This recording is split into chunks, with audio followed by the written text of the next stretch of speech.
Okay? The title of the message, Where are the faithful? Nasaan na? Hinahanap ng Panginoon. Okay? Psalms 12 verse number 1, and here's what the Bible says. Help! Tulong! Help! Lord, tulungan mo kami, Panginoon. Help, Lord. Bakit daw? For the godly man ceaseth. Nawawala na yung mga makadiyos na tao. For the faithful fail. Nagkukulang na ang mga tapat. For the faithful fail from among the children of men. Again, the title of the message, Where are the faithful? Let's pray po. Father in heaven, salamat po for this morning. Thank you po sa mga awitin, sa mga paalala, sa mga fellowship, O Lord, sa presence ng mga kapatiran, presence ng mga visitor. Salamat po sa pagdadala niyo po sa amin, sa lugar po na ito, O Diyos, upang minsan pa, Panginoon, makapaglingkod at makapakinig ng inyong salita. Pangunahan niyo po, Diyos, ang pagbabahagi ng mensahe. Nawa po, Panginoon, maging malinis na sisidlan ng inyong pong lingkod. Nawa po, hindi makontaminate, O Diyos, ng sarili kong perspective, ng sarili kong opinion, ng sarili kong biases, Panginoon, ang mensahe na nakahanda po sa amin sa umaga po na ito. Lord, may the Holy Spirit speak in us, and speak with us today. At nawa po, Diyos, ang mensahe po ninyo tumimo sa aming puso at isipan. Help us, Lord, to be faithful. Help us, Lord, to always choose to be faithful. This is my prayer in Jesus' name. Amen. Okay, so tayo po lahat ay makakaupo na. Again, the title of the message, Where are the faithful? Nasaan na ang mga tapat? Okay? Sige, magkaroon po tayo ng self-examination. Do we consider ourselves faithful? May kukonsider mo ba ang sarili mo na faithful? Just judge ourselves. No? Judge a righteous judgment. Do you consider yourself faithful? If yes, the message is for you. Of course, paalala ng Panginoon, huwag kang mawawala. Okay? Hindi na, may message si Pastor Joshua nung nakaraan sa Faithful Remnant. Yung kulang na, ang English kasi, kaya nakalimutan ko yung title eh. Kulang na nga eh. Huwag mo nang dagdagan yung nawawala. Parang ganon. Something like that. Parang ganon yung message niya. Okay, so, do you consider yourself faithful? If yes, we praise the Lord for that. Biyaya ng Panginoon. Okay, you make sure na hindi tayo magiging malakihin sa Panginoon at sa Kanyang mga tao. Just continue to be faithful. Okay, continue to work hard. Continue to grind. Sabi nga eh. Continue to work. Okay, kahit hindi alam mo yon, nanonotice, kahit hindi napapansin, continue to work. Work silently if you are faithful. Okay? If not, edi, let us be reminded by the Word of God. Okay? Naghahanap ang Panginoon ng mga mananampalatayang tapat. Okay? Of course, ang layunin ng Diyos, tayo'y makakilala sa Kanya bilang tagapagligtas at Panginoon ng ating buhay. Pero I want you to understand na hindi yan yung finish goal natin. No, hindi yan ang finished product. In reality, that is just a starting point. Yung pagkakakilala mo kay Christ, kaya nga marami nagsasabi, di ba? Mga Baptist nagtuturo, wala na daw mabuting gawa sa kaligtasan. Tinuturuan nilang maging masama ang tao. Sino naman nagsabi sa inyong tinuturuan namin maging masama ang tao? Okay? At sino ba nagsabing masama ang mabuting gawa? Hindi turo ng Baptist yon na masama ang mabuting gawa. Kaya ang tinuturo ng Baptist, pagdating sa kaligtasan, si Kristo lang ang nagliligtas. Yun ang itinuturo ng Baptist. Hindi natin itinuturo na mali ang gumawa ng mabuti. Hindi mali yun. Tama lang yun. Nagkakaroon lang ng mali kapag tinuturing natin na yung paggawa ng mabuti nakakapagligtas. Diba? Kasi kapag nakapagliligtas ang mabuting gawa, hindi na sana namatay si Kristo para iligtas tayo. Kaya mo naman pala eh. Hindi ba? Kaya mo naman palang gumawa ng mabuti. Eh bakit inalay pa ni Jesus yung kanyang buhay para iligtas ka? Okay? So hindi natin itinuturo na hindi mahalaga ang good works. Mahalaga yan. Pero sa usapin ng kaligtasan, ayan, sa usapin, ano nawala? Hello. Ayan, sa usapin ng kaligtasan, Ayan. Bakit naipit? Naipit. Yun. Sa usapin ng kaligtasan, na mga kapatid, si Kristo lang ang nagliligtas. Si Jesus lang. Pero ngayong ligtas ka na, amen? Praise the Lord. Lahat po ba ligtas? Okay? Pwede itanong mo rin sa iyong sarili, whether you are a member or a visitor this morning. Pwede mo itanong yan sa iyong sarili. Am I truly saved? Ligtas nga ba talaga ako? Pag ba ako namatay, sa oras na ito, ako ba'y 100% na nakatitiyak na sa langit tutungo ang aking kaluluwa? It's a good question. Nakakatakot. Di ba? Okay. Nakakatakot. But it is worth asking for. Di ba? It is worth asking for. Are you truly saved? Okay, are you 100% sure that if you die today, your soul will go to heaven? Magandang tanong yun. Kung hindi ka patiyak, nais ng Diyos na ikaw ay makatiyak. Ang sabi po ng 1 John 5, verse number 13, "These things have I written unto you, that ye may know," para malaman mo na ikaw ay mayroong buhay na walang hanggan. God wants you to be sure of your salvation. At paano ka makatitiyak? Ang katiyakan, wala sa akin. Okay? Wala sa inyo. Bakit? Pabago-bago tayo eh. Di ba? Minsan faithful, minsan hindi. Pabago-bago ang tao eh. Kaya kung ang kaligtasan nakabase sa'yo o nakabase sa akin, nakabase sa relihiyon, tapos kang kaligtasan ka. Okay? Yan ang salvation na hindi mo maaasahan. Kaya paano tayo makakatiyak? Ang kaligtasan mo dapat nakadepende sa Diyos. Kaya ang sabi po ng Bible, kapag tinanggap mo si Kristo bilang tagapagligtas, ikaw ay maliligtas. Eh, syempre, tinanggap mo nga siya bilang tagapagligtas. Ano ba? Okay. Syempre, pag tinanggap mo siya bilang tagapagligtas, ikaw ay maliligtas. And that is 100% sure. John 14, verse number 6, Jesus is the way, the truth, and the life. Walang taong makakapunta sa Ama kung hindi sa pamamagitan niya.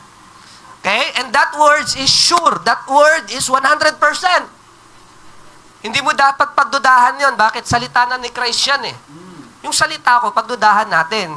Yung salita ng kapwa natin, pagdudahan mo yun. Kapag sinabi nila, ang iglesia namin ang magdadala sa'yo sa langit. Okay, pagdudahan mo yun. Salita ng tao yun eh. Sabi-sabi lang yun eh, di ba? Everybody can claim something, but can you prove it? No, ang iglesia namin ay ang talagang totoong iglesia ng Diyos. Again, they can say that. Hindi ba? Pwede naman nila sabihin yun eh. Pwede naman yun eh. Everybody can claim something, but the question is, can you prove it? Okay? Pero ang Panginoong Jesucristo, He says something, right? Sabi niya, I am the way, the truth, and the life. No man cometh unto the Father, but by me. He has a claim, okay? And He actually proved it. Paano niya napatunayan, Pastor? Ikaw ba naman namatay pagkalipas ng 3 araw, nabuhay na muli, nakita ng higit 500 ng isang araw lang? Okay? Hindi ba? He actually died. And after 3 days, He rose again to prove that His message is real. Kaya kapag tinanggap mo si Kristo bilang tagapagligtas, makatitiyak ka talaga ng kaligtasan. Hindi dahil sa kung sino't ano ka, kundi dahil sa kung sino ang Panginoong Jesus. Okay, that is salvation. Now that you are saved, ito na yung message naman para sa mga ligtas. God wants you to be faithful. Yun ang nais ng Panginoon sa atin. Kasi hindi ka na lang basta anak ng Diyos. Of course, if you are a child of God, God expects you to be faithful. Okay? You are also the soldier of Christ. Therefore, God expects you to be faithful. Okay? You are now a saint of God. God expects you to be faithful. You are now a steward of God. Then God expects you to be faithful. Okay? Kaya lang nakakalungkot dito ng mga minamahal, in our key text, in Psalms chapter 12, verse number 1, makikita po natin si David, sumusulat siya ng mga awitin, he is observing yung kanyang kapaligiran, nakikita niya. Yung kanyang kapaligiran, although hindi natin alam yung exact moment, yung exact occasion kung bakit niya naisulat to, but by just reading the psalm, mga kapatid, nakikita ni David sa paligid niya, nagkukulang na ang mga tapat. Nawawala na ang mga faithful. Okay? Faithfulness is rare. Hindi po ba? Bibihira na lang ang mga taong nagtatapat. Kaya sumulat siya ng awitin, may kasamang panalangin, Lord, help! Tulungan mo kami! Bakit? Kasi yung kaharian, yung aming community, yung mga tao ninyo, nagkukulang na, nawawala na ang katapatan sa kanila. Okay? David laments the lack of faithfulness. Okay? Why? Because people turned away from God. Yung dating nakakilala sa Panginoon, hindi ba? 180-degree dapat dyan, repentance eh. Repentance is the Greek word metanoia, change of mind. Dati, hindi ka nakakilala sa Panginoon, nakakilala ka. That is 180-degree. Kaya lang, ang mga mananampalataya magagaling. Bakit? Ginawa 360. Ito yung kadaliman, humarap na sa liwanag, tama na yan eh. Kaya lang, bumalik ulit. 360-degree. Hindi po ba? Hindi yan ang nais ng Diyos para sa atin. God wants you to be faithful. So this morning, I had just a couple of points na nais po natin pag-usapan. Baptist ako ngayon, 3 points lang. Pag-usapan natin yung cause, dahilan, bakit nawawala yung mga katapatan, yung mga nagtatapat. Number 2, syempre, pag pinag-usapan mo yung problema, hindi po ba, dapat merong solusyon. Okay? At syempre, no, mga kapatid, naiintindihan ng Diyos yung problema ng kawalan ng katapatan, kaya ang Diyos meron din comfort para dun sa mga mananampalataya na patuloy na nagtatapat. Okay? So number 1 po tayo, no, mga kapatid, the cause. Okay? Ano ba yung dahilan kung bakit nawawala o nagkukulang na yung mga faithful? Okay? And I hope na mga kapatid, magkaroon po tayo ng self-examination if this is happening sa atin sa mga oras po na ito. Okay? Ako ganyan ang palagi ginagawa ko. I always have a self-examination. Ano ba? Discouraged ba ako? Deserted ba ako? Distracted ba ako? Disappointed ba ako? Dejected ba ako? Destroyed ba ako? Or kasali ko sa divided? Diba? So I always examine my heart. I always examine myself. Lord, if there is problem with me, please, Lord, ipakita mo sa akin because I want a solution. Okay? So, pinag-uusapan lang natin yung problema, no, mga kapatid, kasi we are trying to find a solution. Okay? Kaya nga tayo pumupunta sa doktor eh. Di ba? Para malaman natin kung ano yung problema. At hindi nagtatapos doon. Bakit? Kasi pag nalaman mo yung problema, walang solusyon, na-stress ka lang. Di ba? Kaya minsan, yung mga pumupunta sa doktor, mas lalong lumalala yung sakit. Hindi ba? Kasi lalong na-stress eh. Pero tayo, dapat maayos yung attitude natin. Hindi dapat puro problema ang hinahanap. Yes, hindi ka bulag sa reality ng problema, pero dapat bukas yung isipan natin sa solusyon. Alright? Self-examination. So what are the cause? Bakit nawawala ang mga tapat? According to Revelations chapter 2, verse number 4, okay, some were discouraged and left their first love. Some were discouraged and left their first love. When you read Revelations chapter 2, okay, the Ephesian church, ang sabi po diyan, they are laboring, they are working, they are tried, those who are apostle and they're found liars. So yung Ephesian church, naglilingkod, nagtatapat, talagang nagpapagal para sa Panginoon. They are doing great for God. Kaya lang, sa paglipas ng panahon, nandoon na lang sila sa ministry. Di ba, naglilingkod na lang sila, but they forget the reason why they are doing it in the first place. Bakit mo ba ginagawa yan in the first place? Bakit ka ba umaattend? Bakit ka ba nag-church? Bakit ka ba nagbibigay in the first place? Bakit ka ba nagsosoul winning? Bakit ka ba naglilingkod? Bakit ka ba nagpapaawit? So they are doing that for how many years? How many years? Nakasanayan na lang, and then dumating yung araw, nakalimutan na nila, para kanino nila ginagawa yun? Okay? They're being discouraged. And what happened? Ang sabi po ng Bible, but I have somewhat against thee. Because why? Because thou hast left thy first love. Okay? And who is our first love? Di ang Panginoon. Okay? Yun ang nakalulungkot, di ba? That is the reality of the ministry. Minsan, nagpapastor ka na lang. Ako yun na. Dahil for the sake, napastor ka eh. Hindi ba? Kaya pinapaalalahanan mo yung sarili mo, Ronald. Hindi ba? Bakit mo ba ginagawa yan in the first place? dahil sa pag-ibig natin sa Panginoon. Amen. Okay? Masarap magkaroon ng maraming kaibigan sa ministry. Masarap magkaroon ng maraming kaibigan. Especially yung mga tama ang puso sa gawain at tama ang puso sa Panginoon. Kaya someone asked me, Pastor, mahal mo ba ang church? Right? Yes. Someone, hindi natin member, but a friend of mine, he asked me, Pastor, mahal mo ba ang church? And then, nagulat ako. Ano ba? Kumbaga, inisip ko, lakas naman ang loob nitong talungin ako. But that question, parang na-caught out of guard ako, and then, sabi ko, yes, of course. And then, the following question, pero paano mo pinapakita? Diba? Pero paano mo pinapakita? Paano mo nasabi? So that question really strike me. Salamat naman, may sasagot ako. Diba? Kasi syempre, alam niyo na yun, hindi ko na kinakailangan but I know the church know that I love the church. I hope you know that. Okay? With our ministry, I know you are seeing the work here in MBBC. Okay? I hope nakikita po natin yan. But that question really strike me. Do you really love the church? Okay? And syempre, dapat mahalin natin ang Panginoon. Because the Lord Jesus Christ is the number one reason bakit natin mahal ang iglesia, kapatid. And ito, lesson namin tomorrow. Yung love biblically. Lesson namin sa Christ. Okay? Isa sa topic namin doon, how to love people you don't love naturally. Paano mahalin ang mga taong hindi mo minamahal talaga? Just imagine that. Right? Magsisimula yan, una sa lahat, sa pag-ibig natin sa Panginoon. Okay? That is number one.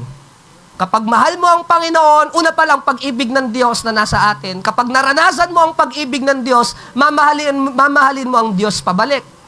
At kapag mahal mo ang Diyos pabalik, mamahalin mo ang mga tao, mga bagay, na mahalaga para sa Panginoon. Okay?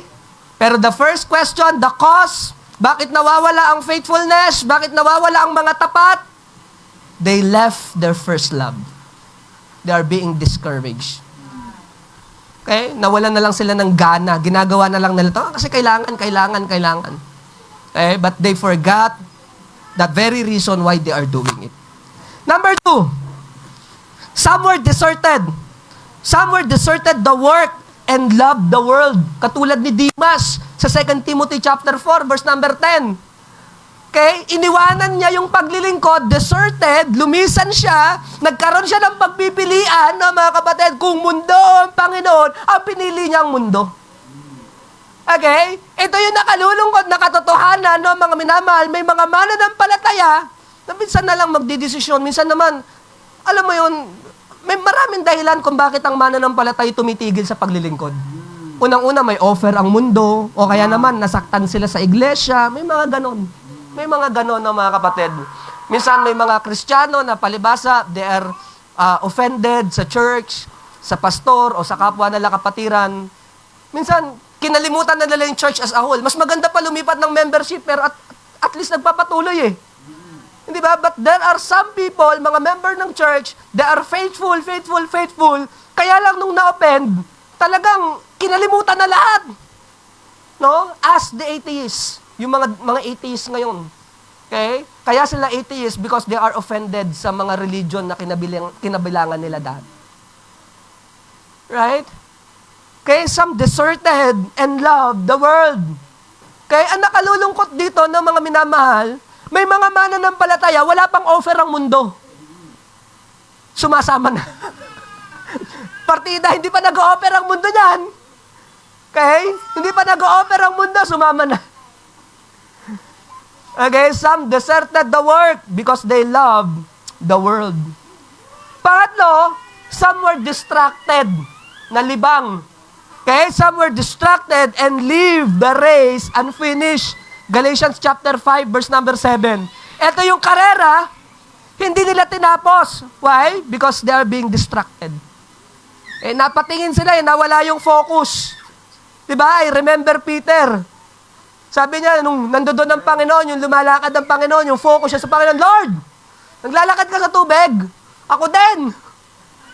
Sabi ng Panginoon, sige, lapit ka. Lapit ako ha. Pababa na ako. Oh, lapit ka. Di nga. Pababa na ako. Wala sa Bible yun ha. Artistiko lang yun ha.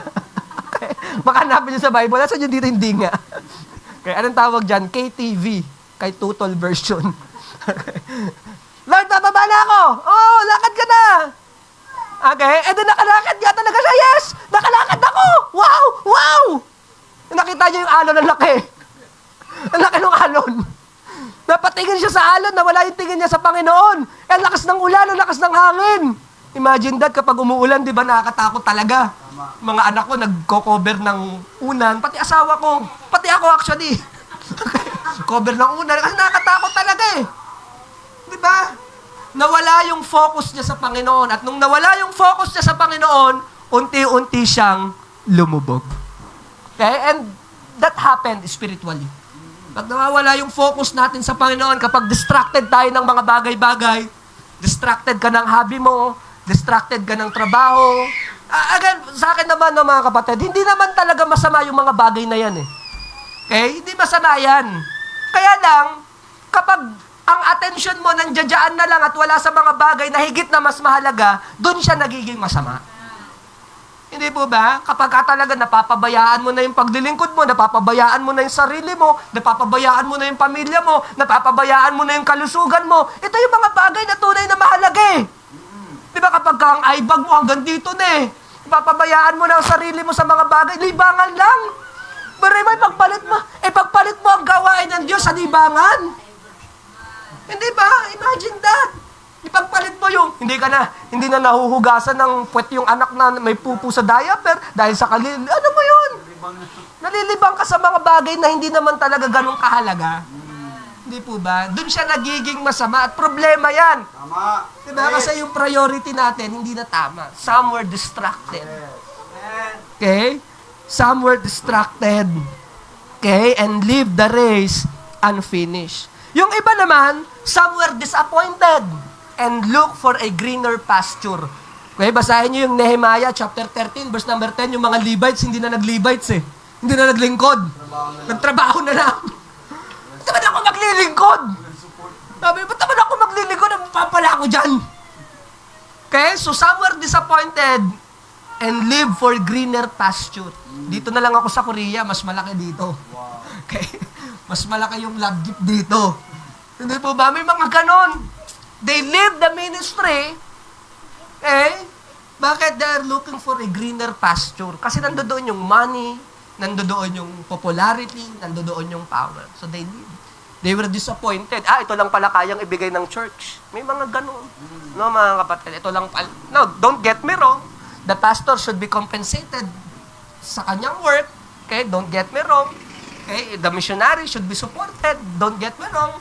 Pero sinasaway ko rin yung sarili ko dyan na this is not the main thing. Okay, so balance yan eh. The church should support the pastor do the work. Okay, pero dapat, ang pastor din naman, hindi rin naman ako yung parang hayok na hayok. Asan na yung love gift ko? Nasaan na yung love gift ko? Pag wala akong love gift, hindi ako magpe-preach. Hindi naman pwede din yung ganon. Hindi ba? So balance lang. Hindi ba? You do not forget the main thing. And the main thing is God. Some were disappointed. Ito lang pala yun. Kakarampot lang pala. Kaliit lang pala nitong ano natin. Hindi ba? Ito lang pala yun. So some were disappointed. So they leave the work. Some were dejected and lack enthusiasm. Yung iba, tinatamad na. Kaya nga sabi ko, nung kahapon, I'm very, very excited. Oh, very, very. Kasi nag-visitation kami nila nanay. And then, it's very good. It's very nice.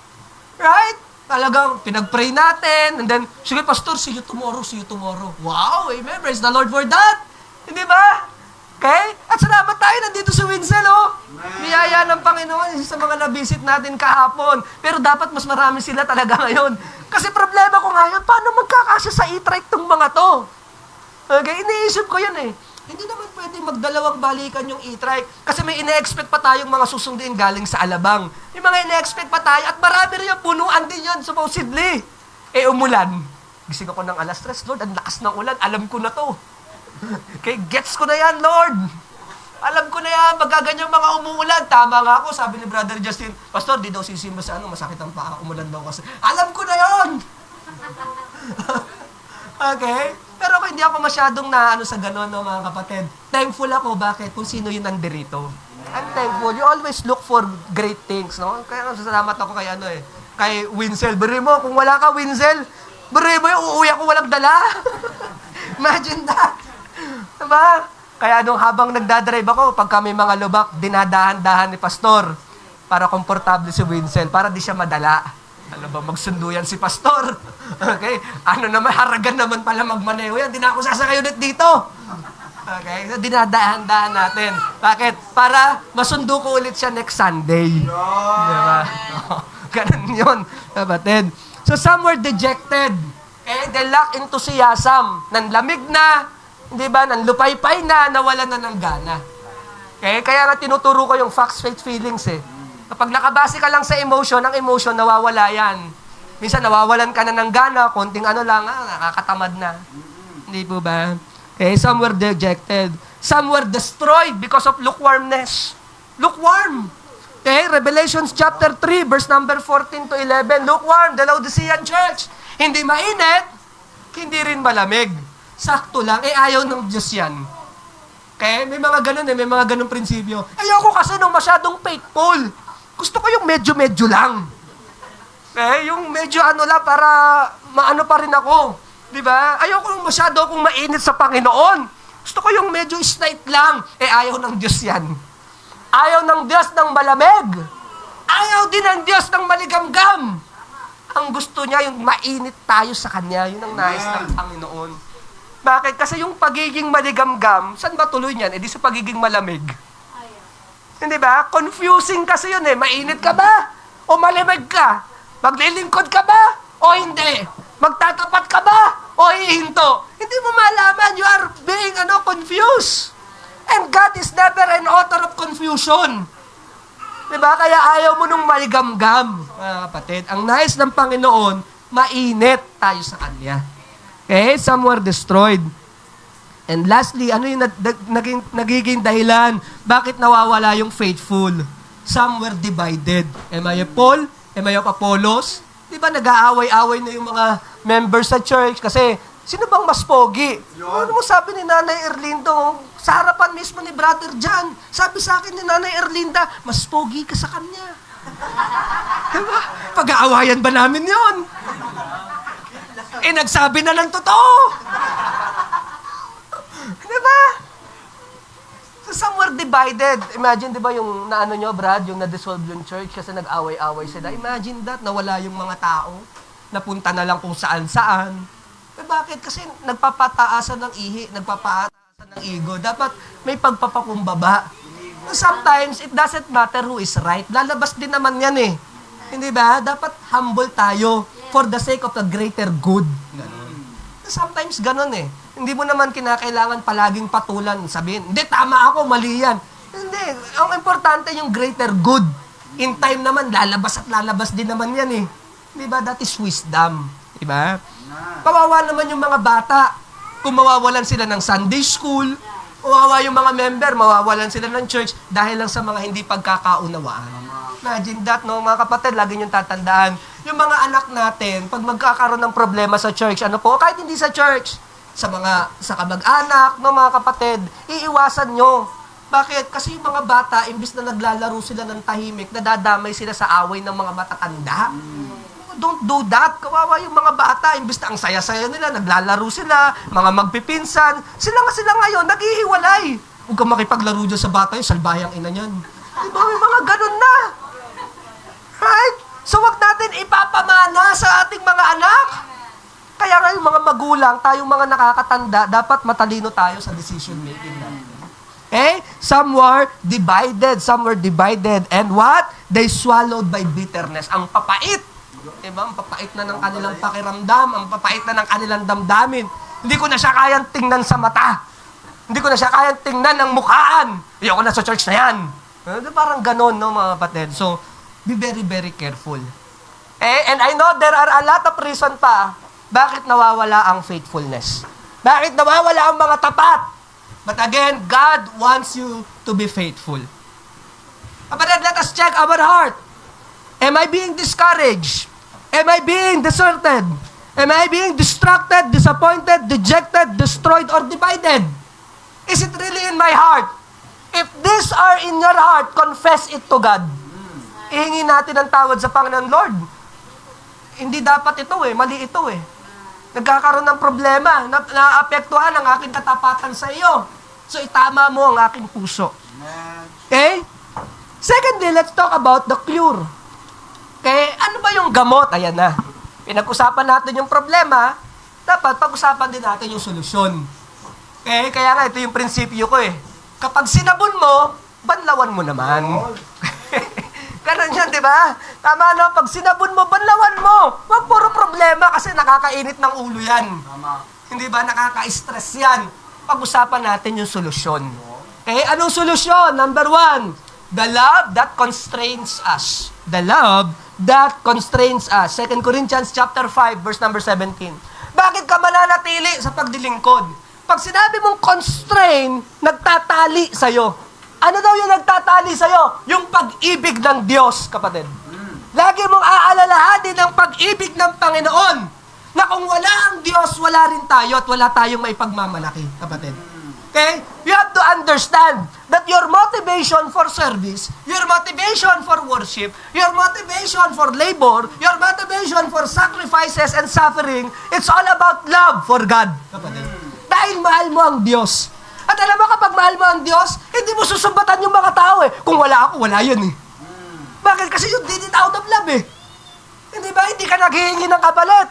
Hindi ka naghahanap ng, alam mo yun, hindi ka humihingi na mapapansin ka kasi you are doing it out of love. Ang hirap kaya maglingkod if you are trying to find, alam mo yun, hindi na ako pupunta sa church na hindi ako nababati Hindi man lang ako nababanggit ni pastor. Yung pastor na yan, sobrang niya, gusto niya siya lang ang pogi. Hindi na ako magcha-church dyan. Okay, but if you are doing out of love, pag mahal mo ang Diyos, mahal mo ang church, mahal mo ang mga tao, you are just doing it Hindi ba? Minsan yan, pinipigilan ka na, hindi, tama na yun, maulan. Hindi, mahal ko ang Diyos. Okay, it is the love that constrains you.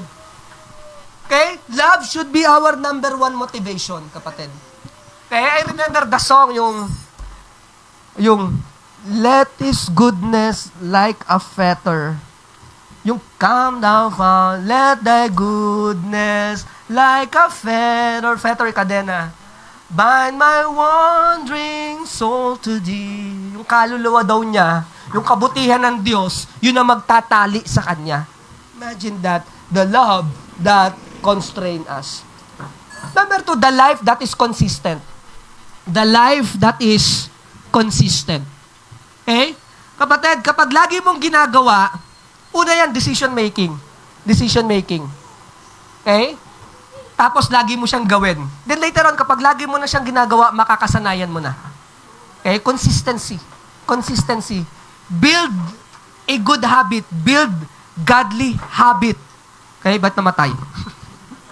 Okay? Effect yun Talagang namatay muna siya, tapos bumukas. And Lord, let there be light. And there was light. Okay? The life that is consistent. Ayaw mo nung sala ka sa pula, sala ka sa puti. Palipat-lipat, kaliwa kanan, zigzag. Ayaw mo nang ganon. Gusto mo yung buhay mo consistent. Kahit ako, kapatid, mahirap yung hindi ka consistent sa mga bagay-bagay. Mahirap pagtiwalaan ang isang taong hindi consistent. Okay? Mahirap. Kaya yung pabago-bago ng isip, mahirap. Mahirap, mahirap ispelengin. Mahirap. May mga kakilala ako na gano'n. Minsan, alam mo yun, mga kapatid ko. Wala naman sila rito Diba? Mahirap ispelengin. Hindi mo alam kung anong gusto mangyari. Right? Hirap. Pero if you are consistent, pagtitiwalaan ka ng mga tao. What you say, you do. Okay? And when you decide, that's it. Consistency. The life that is consistent. Philippians chapter 2, verse 5 to 9. Kita mo, let this mind be in you, which was also in Christ. Right? Who being in the form of God, thought it not robbery to be equal with God. Right? The life that is consistent. Number 3, the labor that is committed. Ecclesiastes chapter 9, verse number 10. The labor that is committed. Ayan na, nag-aano na yung pumuputok na yung speaker eh. Problema ko yan last week, Monday. Mas malala pa yan nung Monday. And then, Monday until Friday, nagaganyan yan, nagpuputok-putok. And then, naghahanap na ako ng technician. Umikot ako actually, Alabang Muntinlupa. Wala akong nakita. Then, nung Friday, prayer meeting, biglang nawala until now. Kaya sabi ko, ang galing ah. Ngayon bumabalik. Nakakati na naman yung lalamunan niya. The labor that is committed. And when we say committed, kapatid, kahit anong mangyari, that is commitment. Okay? For example, marriage. Marriage is a commitment. Okay? Hindi porke pagka tumatanda na yung partner natin, yung ating may bahay, ayoko na sa kanya. Hindi na siya yung dating nakilala ko. Hindi ganun. Commitment ka eh. Committed ka eh. Di ba? Ganun tayo sa ating pamilya. Ganun tayo sa ating trabaho. At dapat ganun din tayo sa ating Panginoon. Committed. Commitment is a choice, kapatid. Kaya nga hindi pwede yung naglilingkod ka lang kapag gusto mo lang. Parang trip kong maglingkod ngayon. Mag-church kaya ako. May nabasa akong quotable quote sa Facebook, mag-church nga ako ngayon. Hindi. When you say commitment, may motivation o wala kang motivation, you know and you do what is right. That is commitment. Kaya pinipili mo yung tama kahit hindi mo gusto. Wow, hugot yan. That is commitment, kapatid. Okay, the labor that is committed. And lastly, Romans chapter 12, verse number 2, the lifestyle that is not compromising. The lifestyle that is not compromising. Again, what is lifestyle? It is the way of life. Gawi ng pamumuhay, kapatid. That is lifestyle. Yung ating pagiging mananampalataya, dapat maging gawi ng pamumuhay natin. Hindi ka lang Kristiyano kapag ka Sunday or Friday, araw-araw, bawat bahagi ng buhay mo, lahat ng aspect ng buhay natin, pagsasalita, pagninegosyo, alam mo yung pamumuhay, lahat yung Kristiyano. Hindi lang yung bihis natin. Hindi lang yung, alam mo yun, yung ating mga pananalita. Every aspect of our life, it should be Christianized. Why? It should be our lifestyle. Nung tinanggap mo si Kristo, hindi mo siya tinanggap ng Sunday only. Right? Tinanggap mo siya every day. Kaya it is a relationship. Therefore, Christianity is a lifestyle. Right? The lifestyle that is not compromising. At kapag lifestyle mo ang maglingkod, lifestyle mo ang sumamba, hindi mo napapansin, bumibilang ka ng taon, ang tagal ko na palang nag-church, no? No? Very alarming. Yung last week, nag-soul winning kami sa Southville. May nakausap si Tatay Nonoy. Pinatigil ko na nga eh. Pinatigil kasi alam kong wala nang pupuntahan. Okay? He is attending a church, Baptist church. He is attending for 11 years. And then, bigla siyang tumigil. Alam mo kung dahilan niya? Ayoko na eh. Sabi niya. Alam ko ang dahilan niya? Sabi niya, parang pagkain lang kasi yan, pagkasawa ka na, ayoko na. So sila tatay Donoy, pinastop ko na kasi wala nang pinupuntahang maganda eh. Pero may dahilan sa'yo, parang pagkain lang yan, pagsawa ka na, wala na, tapos na. And then, ang very reason niya, hanggang later on, lumabas din yung reason. Alam mo kung anong reason? Nakita daw niya kasi si pastor may kotse. And then he realized, ang laki na nung binibigay ko doon, kahit pa 100 lang, si pastor nakakotse na. Hey! Kung masakit sa mata mo ang tagumpay ng iba, there is something wrong with you. Oh, hindi ka na nagsisimba, di ba? Nasaan kotse mo? Right? Kapag masakit sa atin ang tagumpay ng ibang tao, ang problema wala doon sa tao. Ang problema na sa atin. We should be happy sa success ng mga tao, lalo yung mga kapatid natin sa pananampalataya. Should be happy for them. Learn to clap for them. Darating sila naman ang papalakpak para sa'yo. Mabuti ang Panginoon eh. Right? The lifestyle that is not compromising. Are you faithful? Amen? We talk about the cause. We talk about the cure. And lastly, let's talk about the comfort for the faithful. Comfort for the faithful. If you are faithful, this final point is for you. Number 1, bakit tayo dapat patuloy na magtapat sa Panginoon? Because number 1, God remains faithful. Magtatapat ka sa Panginoon because God remains faithful. Sa kabila ng ating hindi katapatan sa Kanya, ang Diyos na nanatiling tapat magpakailanpaman. Jesus Christ is the same yesterday, today, and forever. Hindi magbabago yon, kapatid. Di ba kapag ang tao nangako, napapako. Si Christ nagpapako para matupad ang kanyang pangako. Imagine that. Imagine that. Very, very faithful in spite of your faithfulness. Kaya nga mahihiya ka na lang sa Diyos Lord, ito na naman ako. Natapada naman ako. Tapat-tapat mo sa akin. Hindi ba? Sabi ng Bible, the goodness of God should lead you to repentance.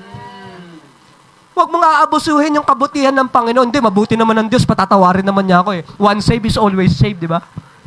Ligtas pa rin naman ako. Hindi. Let the goodness of God lead you to repentance. God remains faithful. Number 2, bakit tayo kinakailangan magtapat? God rewards faithfulness. Hindi ba? Ang sabi po ng Bible, hey, your labor is not in vain in the Lord.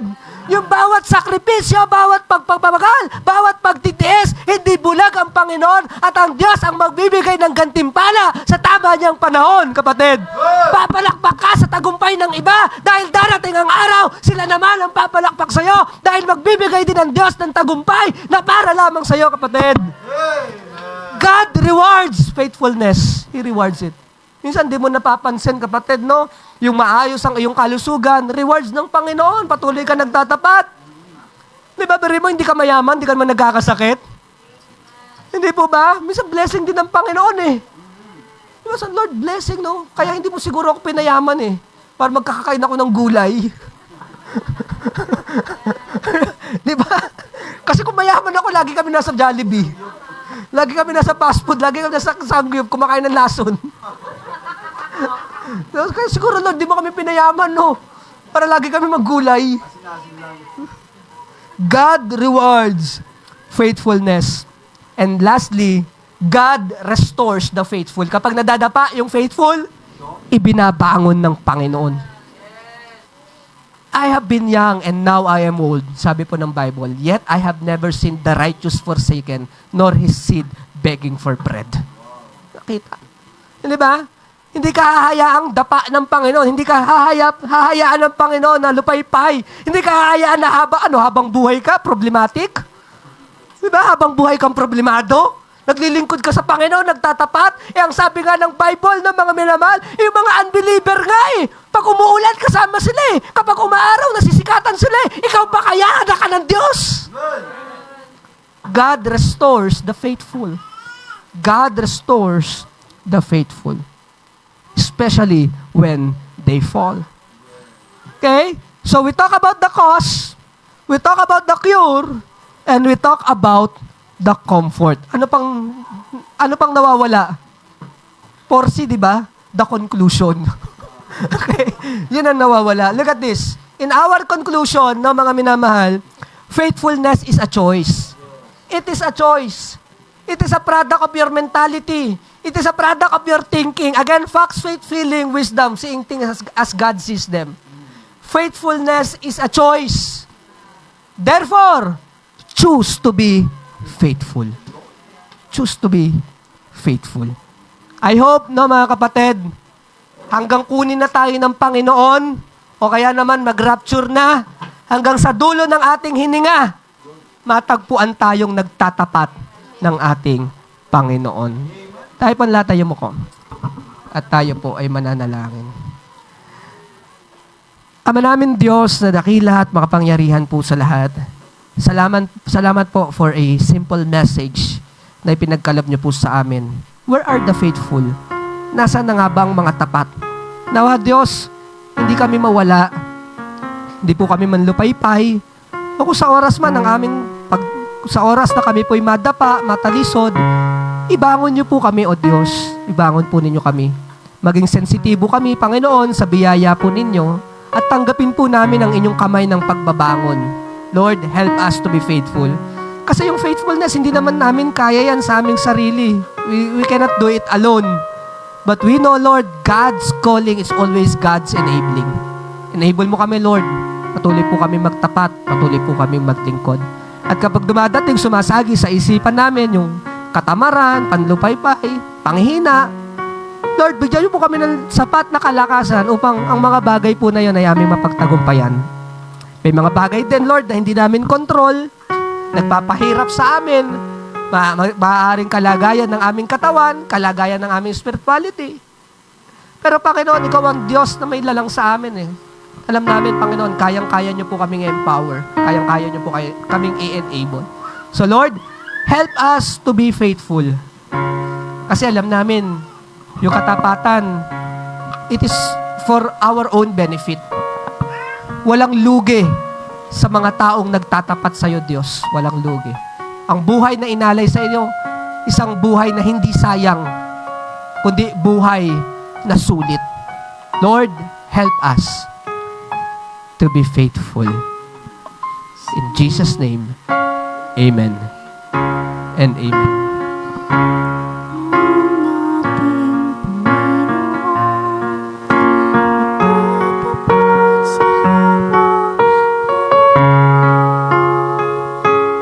Habang naawit po si Sister Kim, magkaroon tayo ng self-examination. Faithful pa ba ako? At paano natin ipapakita yung katapatan natin sa Kanya?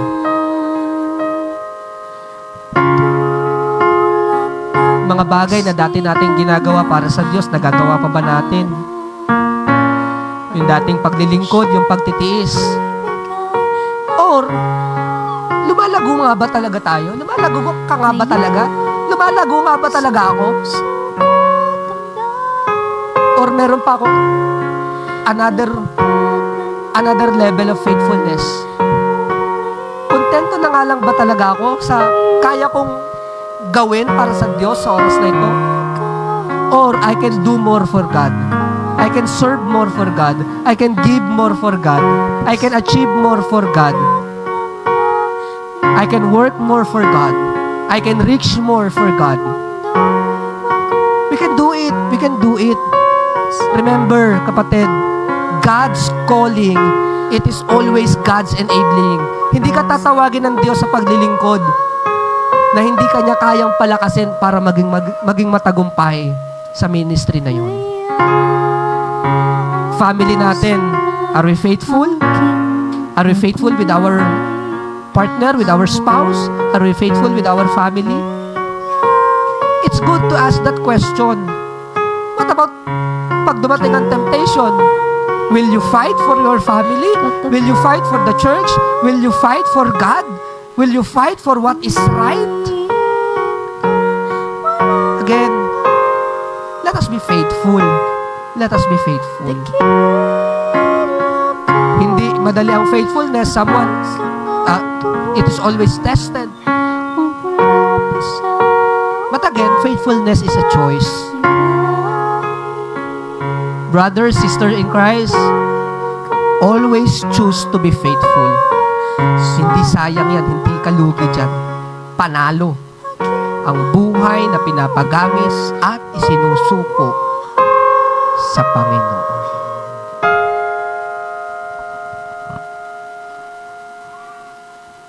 Tayo pala tayo tumayo. And let us sing our closing song for today.